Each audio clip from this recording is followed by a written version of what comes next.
Hello, and welcome to the Pragmatic Product Chat series, where we tackle the biggest challenges facing today's product management, product marketing, and other market and data-driven professionals with some of the best minds in the industry. I'm Rebecca Calageras for Pragmatic Institute and your host for this episode. For those of you watching along, not just listening, you'll notice that we have not one, but two guests with us today. It's like a double event. We've got Neil Barron, who's the founder of Barron Strategic Partners, a consulting firm that helps B2B companies accelerate growth, and Rod Griffith, Chief Client Officer and co-founder of Market Reach, a B2B marketing services company that designs and manages marketing programs, campaigns, and sales tools for a variety of technology companies. They are both longtime partners and friends of Pragmatic and myself, so I'm extremely excited to have them on. And they recently had an article in the Harvard Business Review, and it really talked about end user programs. And when I read this article, I thought we need to get Rod and Neil on because they do a really, really good job of expanding sort of the point of view of end user programs and looking at them holistically to make sure that their clients and now you guys are really getting the most out of them. They can be so valuable, and too often we're sort of micro focused on just a piece of them. So today they're going to talk us through all of that, give us some great advice, and that's why we're really excited to have Neil and Rod. Welcome. Thank you. Great to be here. Excellent. All right. For those of you who haven't had the pleasure of working with Neil and Rod for years, give us a brief background of sort of like who you are and why you are so passionate about what you do. Let's start with Neil. Yes. I run a consulting firm, Barron Strategic Partners, that help companies, B2B companies, accelerate growth by implementing product marketing and product management best practices, such as those best practices you learn in pragmatic training. And before that, I served for a number of B2B technology companies in a variety of roles, running a services group, running a product team, running a business development group, and many others, which gave me the ability to understand what's it like to be a senior product executive. I also run, along with Rod, two forums for product executives, the Product Leadership Council, which we run in conjunction with Pragmatic, and the Boston Product Executive Forum, which I run in conjunction with the Boston Product Management Association. So just delighted to be here to talk about the HBR article. Excellent. All right, Rod. Yes. So, Market Reach, as you mentioned, specializes in B2B marketing programs. So we're on the technical side of things. So we take the strategies that people like Neil create for companies and we make them work on the street, basically, right? So we're creating programs, partner programs, campaigns, working with, channels programs, sales programs to make sure that the strategies are being implemented in a way that actually sees the value of the metrics we're looking for. And we've been doing that for 30 years now. And prior to that, I'm dating myself. I spent 10 years in the computer industry, and actually where I first met Neil, where I was both a segment manager as well as a product manager. So, we have the kind of interesting opportunity in our role to work with a lot of major technology companies, from global, massive global organization enterprises to startups and small companies. We see the challenges they're dealing with. We see how well they're able to look at these programs and how we're able to. And so it gives us some interesting insights that we like to share. And Neil and I use these forums like the Product Leadership Council and actually working with Pragmatic as well to kind of get the word out, to kind of pass on some of the things that we're learning through all these efforts. So it's great to be here.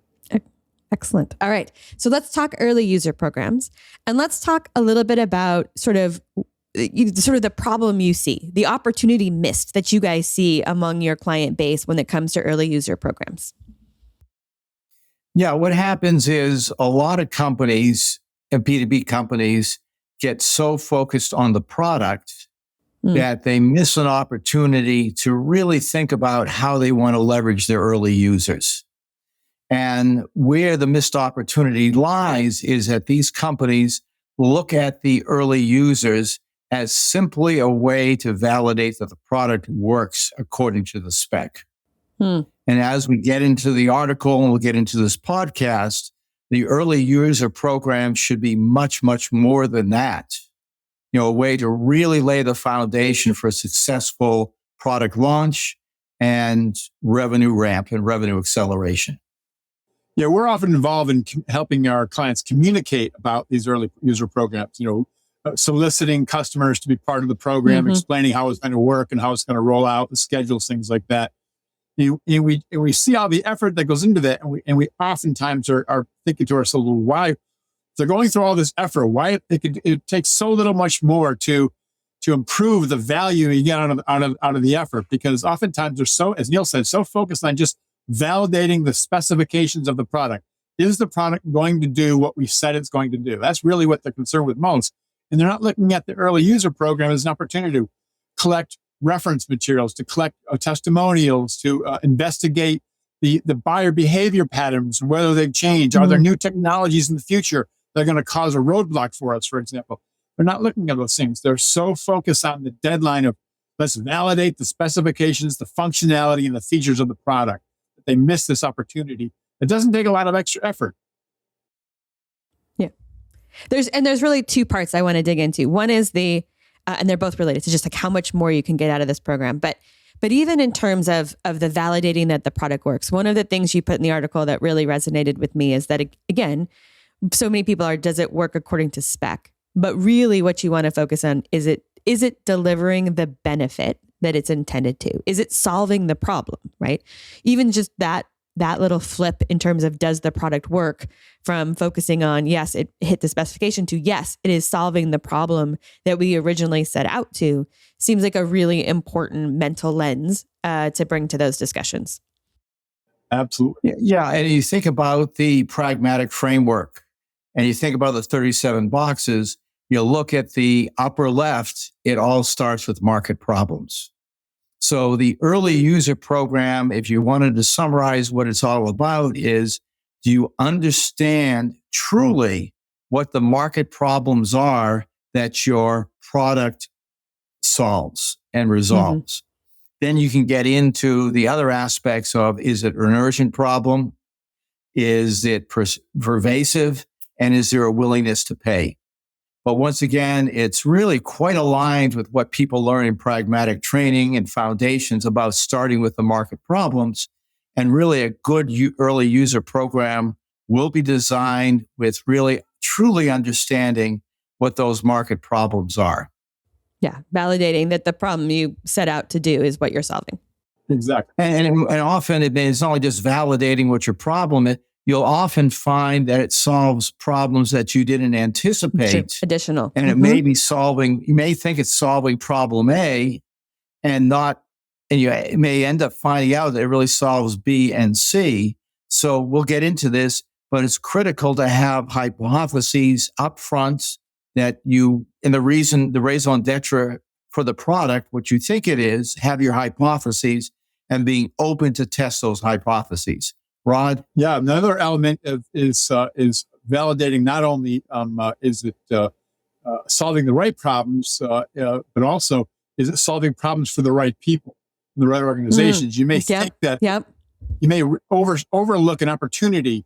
You may have a product that solves problems for manufacturing, for example, the manufacturing production people, and may have no idea that also your product has great value over the distribution end of the business, or over in the warehousing, for example, because you haven't investigated the full spectrum of where your product provides value to the organization. Well, and in that case, too, we're talking about both that validation both helps from a product management, am I building the right thing, and product marketing, right? I mean, really what you're going to get is a ton of information validating, refining your positioning in this early user program, as well as your targets, right? Your optimal segments, all of that kind of, I don't want to call it low cost, but it is sort of a low cost way to do some validation before you really start to invest in the dollars that's going to spread the message wide. And then Rod, you touched on a bunch of like other things that would be such easy asks to add on to this program that would provide so much value in the go-to-market and launch stream of bringing this product to market, right? Yeah, I think one of the challenges and one of the flaws in a lot of efforts is that there's no single owner of the effort. So it tends to be assigned. Oftentimes it's just a tradition of who's been doing it for years in the company, right? The kind of status quo. And oftentimes that might be the product organization. So they're focused on the product specifications and the validation of features and functions and things like that. when they don't involve the marketing organizations, don't involve the sales organization. You're not looking at aspects like, customer testimonials, pricing is the right pricing. Any input on pricing. What's the buyer decision process? Who's involved in the decision? Are there hidden influencers that we're not aware of that we need to know about? For example, like a senior user who that their company tends to go to get a lot of input, for example. There's all sorts of other information that can be collected. You're going through this effort to collect these, to solicit these customers, involve them in the program, communicate with them, solicit information, and gain feedback. The extra effort it takes to think through the process of what you need to gain in terms of feedback and attention is not a huge amount of extra effort, but the value is significant. Yeah, so I look at it a little bit differently than Rod. Rod looks at it as not a huge effort from a tactical perspective. From a strategic perspective, there is effort. It requires some careful planning and thought. And even the question about who owns this has enormous implications, because you think about most companies aren't built to have an early user program. They're not set up to have an early user owner. Part of what we talk about in the article is you have to have an owner for this, whose job it is to make the early user program successful, versus, product is a product test. Let's treat it, because product will end up treating it as a product test. Sales will look at it as, can we sell this? And look at the early user as, well, how much revenue can I make from this? So it's really important that senior leadership looks at this as a critical step in the process, not just a check the box as most organizations do, but to find out who is the right person to run this program. Do they have the right incentives in place to make sure they understand what they're trying to accomplish? Is senior management paying attention to this in the right way? And do you have the right metrics in place? And recognize authority across the organization. Exactly. So it isn't just, okay, it's easy, we're going to do this. It does require planning, requires assigning the right people to do that, measuring it properly, and also for senior management to pay attention to it, and not just, did we get good data? Hey, the product, when we turn on the light works. Isn't that great? You want much more nuanced information than that. Yeah. And I can see both sides, right? I mean, it's definitely for the incremental amount of effort, the additional value is huge, right? And but you're right. There is some extra thinking and planning and focus. I also think it's interesting because you both talk about the importance of having an owner and a leader, but also that clearly there needs to be a cross-functional input and feel to it, right? So it's an owner, not a dictator, right? Like, I am leading this project, but in that effort, I will make sure I understand the perspectives of, what does Marcom, what would make their day out of this? What would sales want to know? What we want it, so that we can structure a program that fits everyone, not fits everyone, but delivers value to everyone where it needs to be. All right. Yes. So let's talk about, you touched on this a little bit, but let's break it down. So, okay, I'm bought in. I want to do this larger user program, early user program, and really kind of think through all of these things. How do you have your clients approach this? What are the steps that they should do to really think through an effective early user program? I think the first step is to really focus on, what do you want to learn? What is the data that you need? What, as I talked about before, what are the hypotheses you want to be able to test in order to do that? So that is, okay, we want to be able to check out, we believe that this product solves this problem. Does it really? Step one. The next thing that you want to be able to do is then choose, what are those customers that you should be working with? A true story, won't mention names, but I was working with a company that was a business intelligence organization, and they had a lot of success in the liquor industry, liquor distributors. They wanted to get into healthcare. And so what did they do? The CEO well-run company, you'd know the name, sent out an email to the sales leadership saying, we want to test this product. We feel it's great. Well, sales went out, found the usual suspects, liquor companies. Yeah. Yes, you can make jokes about the health benefits of liquor, but the real case was it may have validated the product works from a whatever the BI product does, but it did not lay the foundation for a successful entry in the healthcare industry. Mm-mm. Yeah, and we see that unfortunately all the time. So customer selection becomes real important to this process. Yeah, what we see happening is there's a tendency to go to the same loyal, longtime customers you've been going to all the time. It's easier, it's fast, they always agree. And the problem is you've basically built a self-fulfilling prophecy where you're now collecting data from your most loyal, most happiest customers. And you're collecting biased data because you've already apportioned a set of people that have a set of similarities, which is why they love your product so much, right? So you're not getting the feedback from the people that maybe would love your product if they had this small change to it, for example, right? Mm-hmm. You're not getting that feedback because you're only using the same customers. We see that with special interest groups. We see that with customer user conferences. There's always the same group of loyal customers that show up. And that over time, that can really bias your thinking and your decision-making processes. Yeah, I could see, just like we talk about with Impragmatic, our market pie chart, as we always call it with this. You have customers, you have evaluators, you have potentials. You want to think through that as well as the different segments, right? However you segment, whether it's industry, like Neil was talking about in his example, or, tiers in terms of size or whatever that is. You want, I would think, a reflection, like enough cross-section that you're not just getting one voice, and a cross-section that represents what your hypothesis is to who the market for this particular product is. And from different decision makers and users within the organization, not just all the tech people, not just all the production users, just the variety of finance people involved, for example. You need to get perspective of different organizations as well.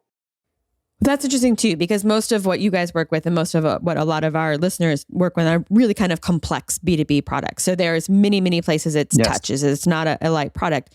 So then I would think that the buy-in that you need from the participants in this is wide, because to your point, it's not really just the buy-in of one person. It's an organizational buy-in, because all these people are going to touch it, and you want feedback from all of that. How do we do that? How do we get good buy-in? Yeah. So one of the things, Rebecca, is just to expound on your, who's this for? This thinking about the early users is really important. The more complex your product is, the more complex your decision-making unit is, or the number of buyers who are involved, or the decision makers, and also in the complexity of your decision process as well. So it's all about the more complexity, the more you need to be paying attention to your early user program. And so the question about how do you do this? Well, first thing we recommend is that to our clients is they think about the characteristics of the ideal early users. Mm-hmm. And that becomes real important. And you can almost make up a list, or almost like a mini checklist, 3, 4, 5 items on it. Are they well respected in the industry? Are they willing to share data with you? Are they willing are they innovative or perceived as innovative? And you can go through for your industry and your products, really look at what are those characteristics of what will be most influential, and what are some of the trade-offs you're going to make when you select your early customers. And then there's the whole process of how do you approach those customers, set the right expectations with them as well. And that's something we can get into in a little more detail later in the podcast.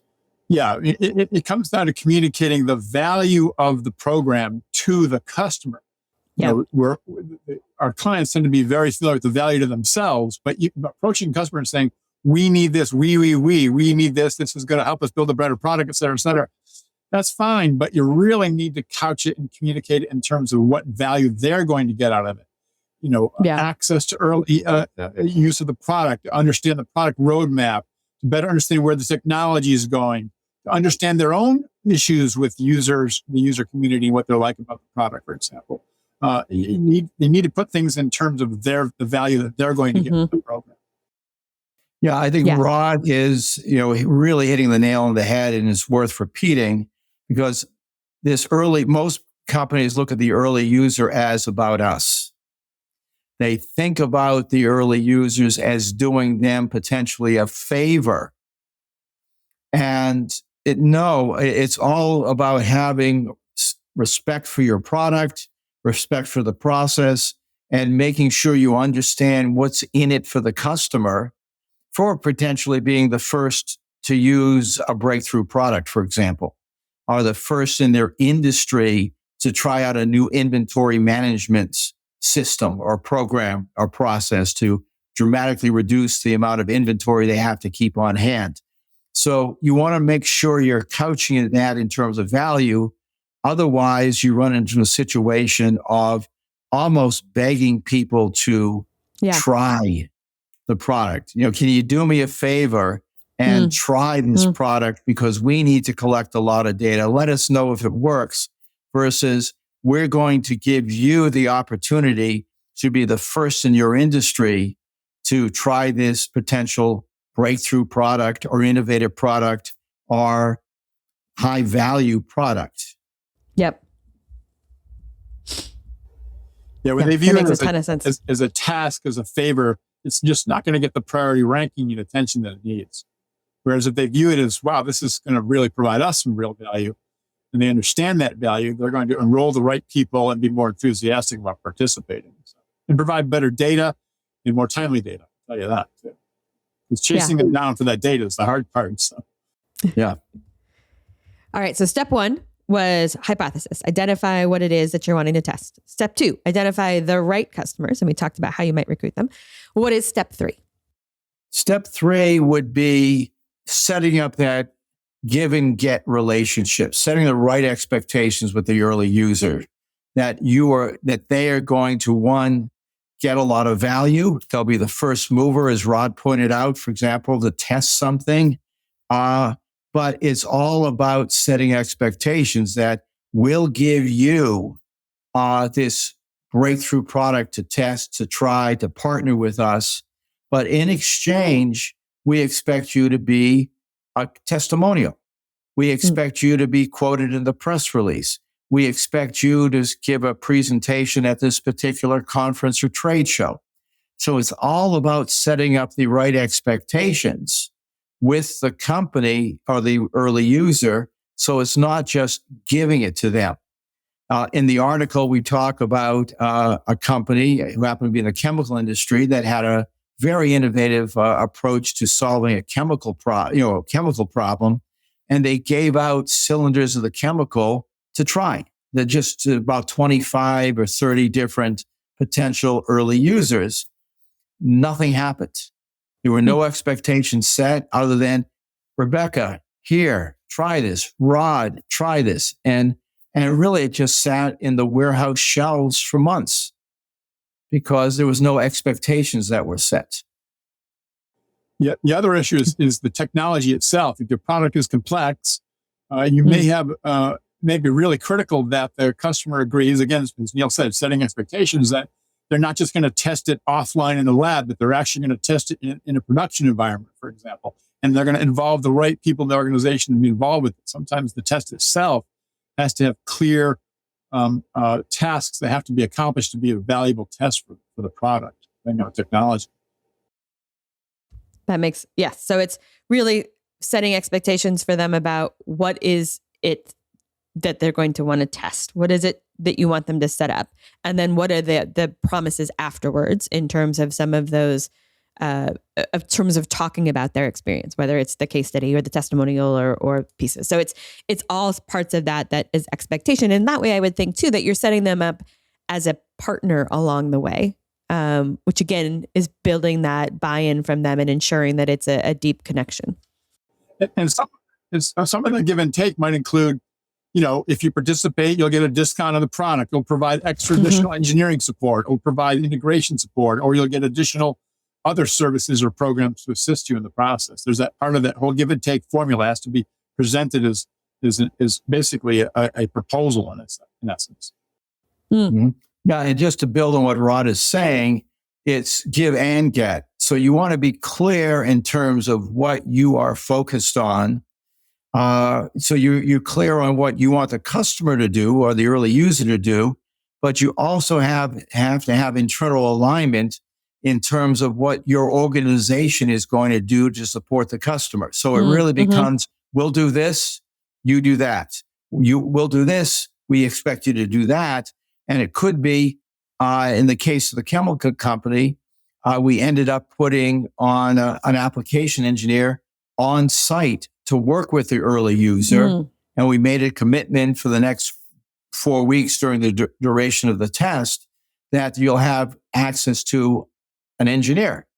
Well, that required coordination between the product team, the application engineering executive management team to take this resource off of other things that he or she may be doing and say, we're going to put you on site at this particular customer for the next 4 weeks.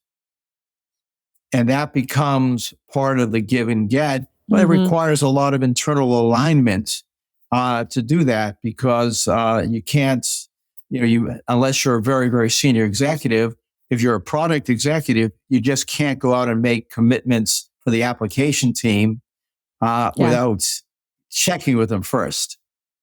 Yeah. So to your point, it's expectations need to be clear internally and externally, right? With the client and with our internal business partners, what we're going to promise and what that means for us.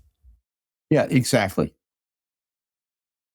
The other thing that has to be considered is the impact on sales. For example, we were in a situation where the early users were provided a discounted program, that it can back commissions on the salespeople. You need to work that all out in advance, because you don't want your sales organization throwing a fit because, hey, you just gave my biggest customer a massive discount that impacts my revenue, my commission. So, well, that's interesting too. It's not just big clients, but like ones likely to move anyway, right? You want to consider whether you want to take the ones likely to move anyway because they're likely to say yes to this, or in fact, is that not the best one because they're going to do it anyway? And what are my gifts? Yeah, no, it's a really valid point.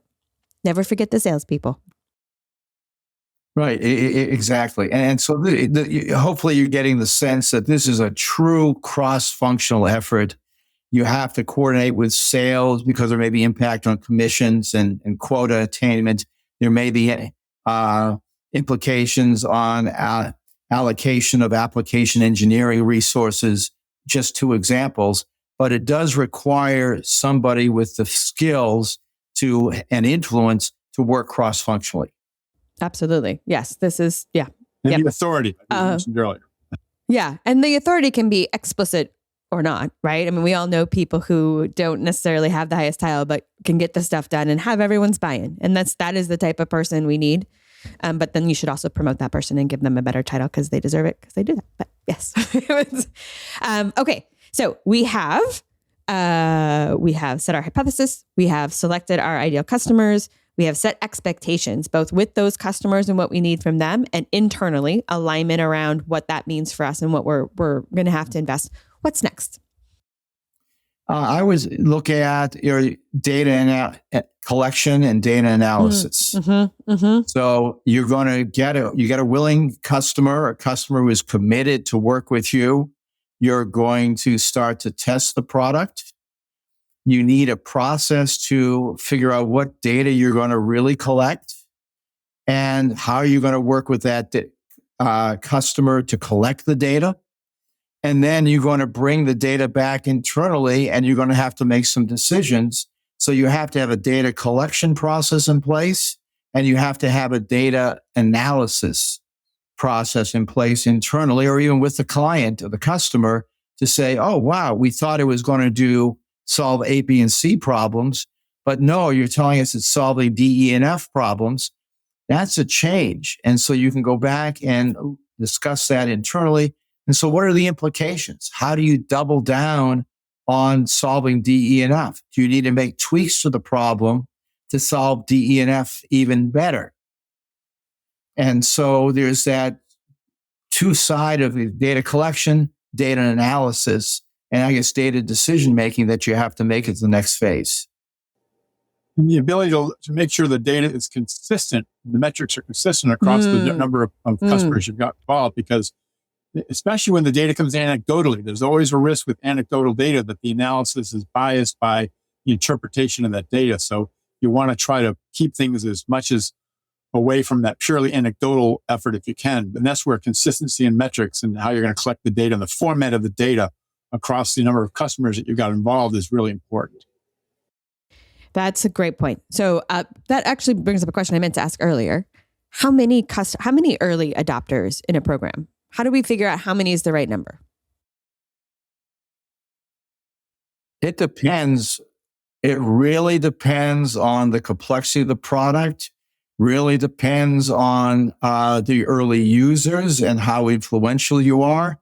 You may have an early user that is incredibly influential, like everybody, they're the leader in the industry, but it may not be that easy to do business with, or maybe they're a little skittish on doing marketing. But being able to say that the leader in the industry is using this product, it may be valuable. On the other hand, you may have a lesser known customer, but they're all in and they're willing to get to the trade show. They're willing to share lots of data. They're willing to write the technical articles that you have to get done. So in the case of the chemical company, it's 3 we worked with, but they were very intense relationships. And this is a case of quality over quantity. Yep. And so this is where you want to say, what do we want to learn? Well, from early user A, we think we'll use this, but early user B has let's say you're cleaning equipment, like in the article. Well, you may have different types of equipment that you want to test it on. There may be 4 different types in which case you may want to use 4 different early users. So unfortunately, it's not like you say the magic number is 4. Yeah. It's the same thing when we talk about Nahito, right? When you look at the process of how to identify what customers you want to focus on, it comes down to how niche is your marketplace, right? If you're selling to the aerospace industry, your entire market opportunity might be 12 companies, or the automotive industry, right? So 2 or 3 could be fine for a test in those markets. Whereas if you're trying to reach multiple industries or multiple sizes of companies within the industry, or multiple types of organizations within a company, now you got to look at the complexity of the type of test and the variety, and make sure you really mapped out a number of customers that are going to help you provide enough significant content from the various types of organizations and type of people you want to reach. Yeah. Nope. Okay. So yes, I meant to ask that earlier, but back to the feedback and data collection. So when we talk about the kind of data and feedback, again, this is an interesting spot because there is definitely qualitative information that we want to get, discussions, things that you're going to, and then there's going to be hard quantitative data for most of us in terms of just product analytics and product data that we can get from there. And I think what you guys talk about too is knowing your hypothesis up front really can help map out what it is that we need to know. And I would think getting alignment from everyone on what it is, because everyone's going to want to know everything to some extent, but making sure you've got some structure about what it is you want to know. And then to your guys' point, how you're planning to collect it and how you're planning to collect it in a way that allows you to compare across multiple organizations. Well, the challenge with collecting qualitative data, and Neil and I are big on this one, which is you have to be careful for confirmation bias, right? Because it's very easy to take those hypotheses that you have. Generally, it's human nature to already have a hunch or a belief in what you're going to get as an answer. And that's a dangerous situation when you've got this hunch already in your mind, because when you're interpreting qualitative input, you can oftentimes, in your brain, you can adapt it to match what you need it to match. And that may not be accurate. So, yeah. Neil knows that's a big thing. We talked about confirmation bias. Yes. Every webinar we give, we talk about confirmation bias in the marketing world. So, yeah. And in fact, Rebecca, we've written a couple articles about biases and the impact on product success. Yeah, it's very true. And it's very hard to see it in yourself, right? So what are some hints that you give for people in this feedback and data collection to ensure they're getting the right information? I know also, Rod, you said this was like the hardest thing part was to get the data back. So let's talk through about some of those, the hints and tips that you've got there. We can talk, but something else, I think there's two other things I'd like to make sure we cover. First is that the data that you collect not only will tell you about the product, but it will tell you about the customer experience that you have to deliver. And what is the customer expecting? And that informs what other organizations, such as your support organization, your implementation team, your professional services team, what do they have to do? Your support team, what do they have to do in order to make the customer successful?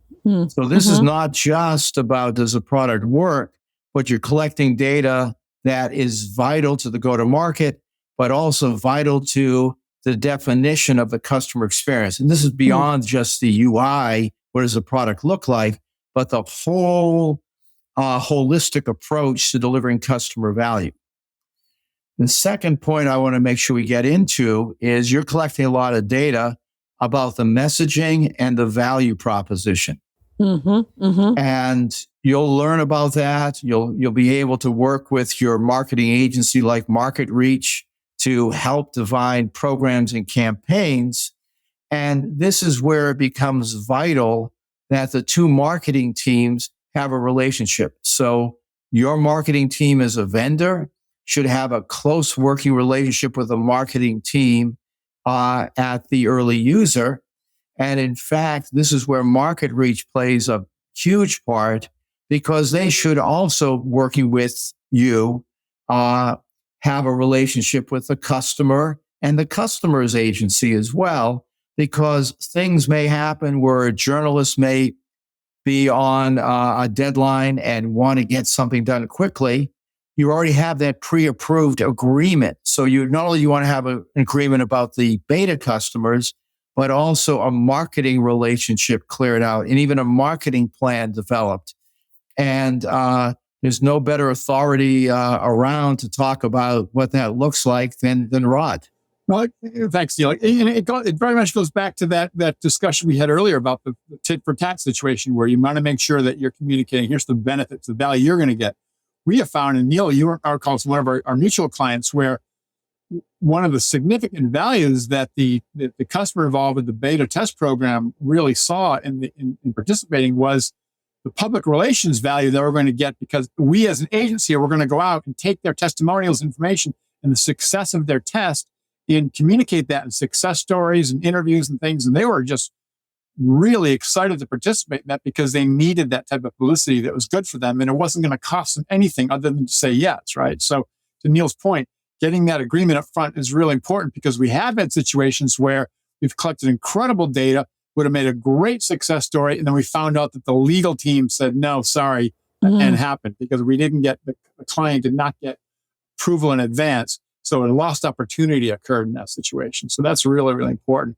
And the other thing is part of the processes of work is in the sort of collecting data is to identify the kind of blind spots that might have existed in what you thought you knew about the product, and that's really, really critical.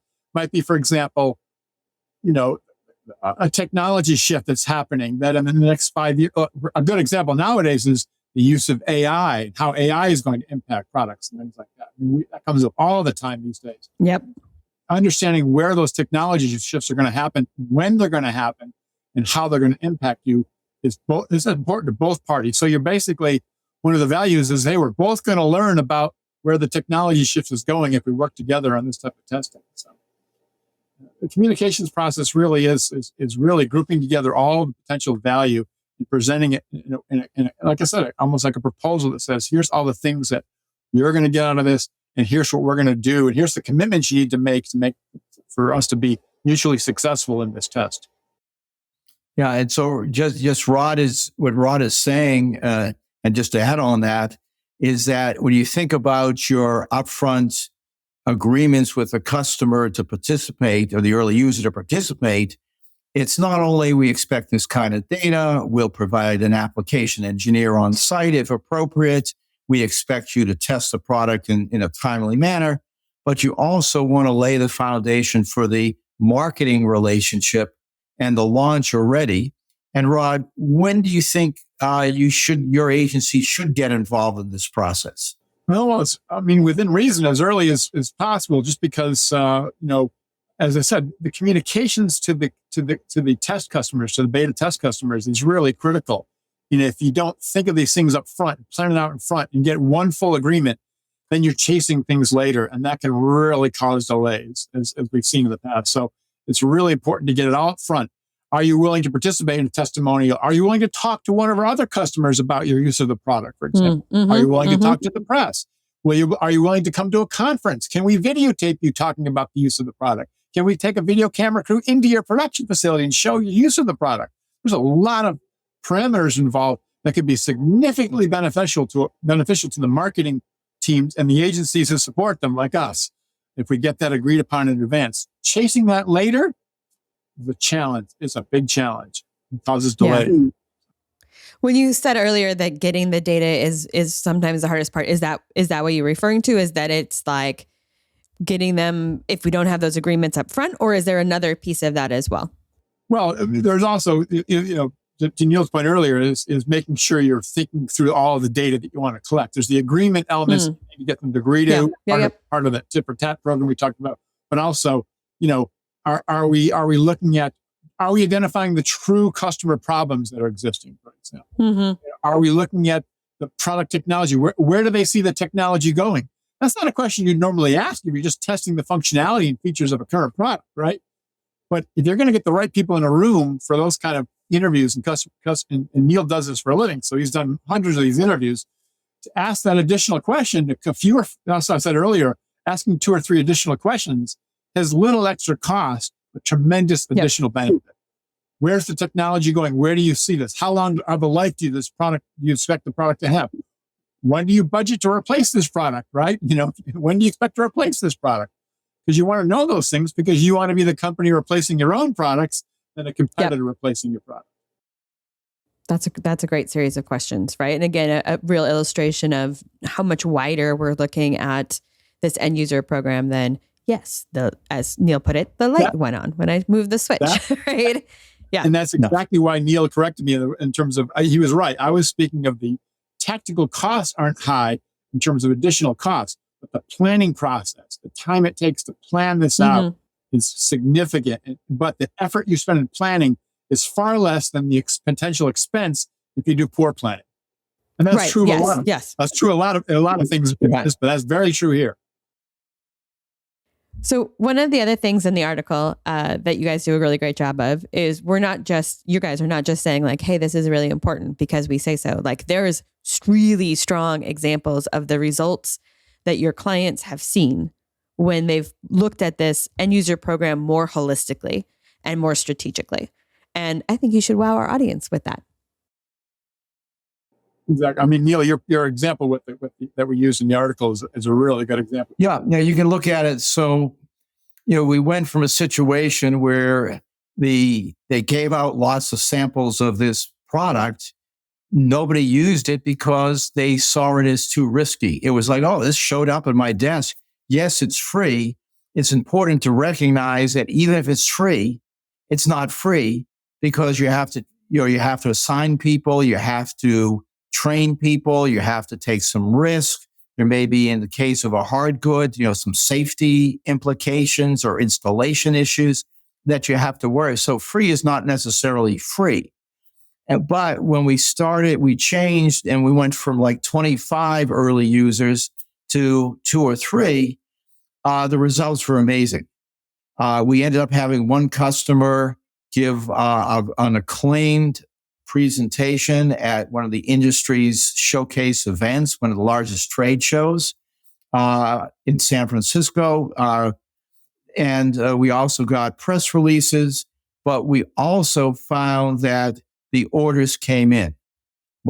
People were asking for it proactively. Salespeople were selling it. And I think within a year, they had 50 new customers, and this is not an inexpensive product, but they far exceeded their expectations by doing it right. And one of the stats in there that I also really loved, you talked about how fast the first customer's in, the size of the pipeline and the speed. But it also said that more than 96% of the sales team members were confident that they had the knowledge and tools to successfully sell the product. 96%. We all know this when we're fighting for sales attention and we're trying to get them. That is a huge hurdle. And if any of our listeners came and were like, my end user program is going to speed the pipeline, make sure that the sales enablement's in there, give us proof points, like that is a really powerful deliverable off this program in terms of setting up the speed, the revenue ramp, and the speed at which that can do. Yeah, absolutely. By doing this right, you then get the market seated. You also have the data is not only useful for the messaging and the value prop, but it serves as the foundation for sales training and sales enablement. Because and you tools. Now have a value proposition, you can identify the ideal customer profile, or ICP, that customers need. So there's a lot of output that can have. And yes, sales feedback on sales training is also another real important benefit. Absolutely. It impacts the sales playbooks. Neil and I do a lot of sales playbooks. And one of the things often missing is, or weak at least, is the tools that help salespeople overcome objections. And what a great opportunity you have in the testing effort and the early adopter testing programs is to identify what are the likely roadblocks and then formulate messaging to overcome those roadblocks. Very, very valuable to the salespeople. Well, getting both the tools is incredibly valuable, but the confidence, right? Confidence. If the sales team has confidence, like it's so hard to quantify how important that is in terms of the success they're going to have in selling. And it's a new product. They know they can sell this one over here. And now you've got this. Exactly. It's tough, right? It's scary. This is their livelihood. And if they can come at confidence because you've proven it, because you've got clients saying it, so they've seen that process, very powerful.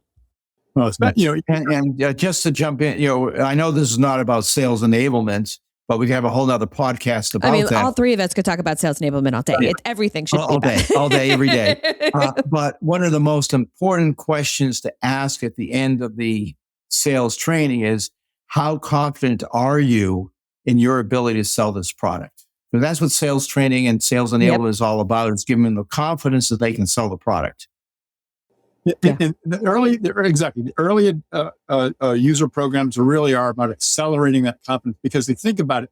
As you mentioned, most larger companies have multiple products, and salespeople have a whole bag full of products they can sell. So in some cases, some of our clients, and you'll know, have hundreds of products they can sell, right? So if you got a new product and you're the head product manager of a new product, why is a salesperson going to try to sell your product when there isn't any references yet, when there's no success stories, when there's not testimonial videos, when the sales tools aren't there yet, there isn't references, for example. If you give them all that in advance in a nice package ready to go at the launch of the product, that accelerates their time to confidence, that level of confidence that they have, so that they're not waiting for all the other salespeople to sell first and see how it goes, right? Because no one wants to be the early testers of the selling number sometimes. So it accelerates the whole process. I love it. All right. We talked about lots of different things today. If you were going to have our listeners do 2 things differently tomorrow, based on what we talked about today, what would they be? And you guys get to cheat, because between you guys get to have 4. But which one of you guys wants to start? What are the 2 things they should do differently tomorrow? I would say be planful about your early user program. Just really look at it holistically, and specifically think about what you want the prospect to do or the early user to do, and what you're willing to do to make them successful, what you're willing to invest in their success. I'd say involve other organizations. If you're in engineering or in product management, involve marketing, involve sales early in the planning process. Get them involved early. It's an afterthought. There's going to be a pushback. There's going to be reluctance. Get them involved early in the process. And much like the way you communicate and have to kind of sell the benefits to their customers that agree. You have to sell the benefits to those other organizations, which means you be prepared to say, here's the value that your organization and you personally are going to get out of this early user program, so that they understand why they're involved, get them involved early. That's critical to me. Love it. All right, gentlemen, this was delightful. Rod, Neil, thank you very much for coming on today. Thank you. Thank you. Delighted to be here. Great, as always. Yes. All right. That does it for today's episode. Thank you everyone for listening. And don't forget to join us next week when we tackle another great topic designed to elevate your product, your company, and your career.